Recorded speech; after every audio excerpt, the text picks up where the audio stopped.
Vice President Joe Biden recounted the myth that the rule of thumb was part of a baked-in white man's culture permitting abuse of women with a stick no bigger than his thumb. Biden spread the idea during a speech at the Biden Courage Awards in New York City on Tuesday night, urging supporters to stand up against the abuse of women. You all know where the phrase rule of thumb means? Where it's derived from. In English common law, not codification of it, common law. Back in the late 1300s, so many women were dying at the hands of their husbands because they were chattel like the cattle or the sheep, that the court of common law had to do something about the extent of the deaths. So you know what they said?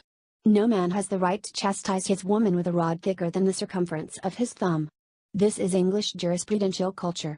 A white man's culture. It's got to change. The idea has been debunked as a myth in modern feminist folk etymology. Author Christina Hoff Sommers debunked the idea as feminist fiction in her book Who Stole Feminism? Sommers wrote, "The rule of thumb, however, turns out to be an excellent example of what may be called a feminist fiction.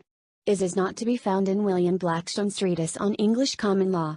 On the contrary, British law since the 1700s and our American laws predating the Revolution prohibit wife beating, though there have been periods and places in which the prohibition was only indifferently enforced. That the phrase did not even originate in legal practice could have been ascertained by any fact-checker who took the trouble to look it up in the Oxford English Dictionary, which notes that the term has been used metaphorically for at least 300 years to refer to any method of measurement or technique of estimation derived from experience rather than science." Biden urged supporters to speak out more against sexual predators and harassers in the workplace, to help change the culture. "We need more people on every campus, not just on campuses. We need them in joining the workplace, in the government, everywhere," Biden said.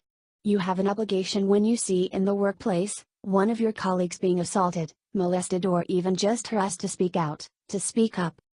Biden apologized for getting a little too passionate about the issue, demanding that people change the culture of the country to prevent men from sexually harassing women and men from sexually harassing other men.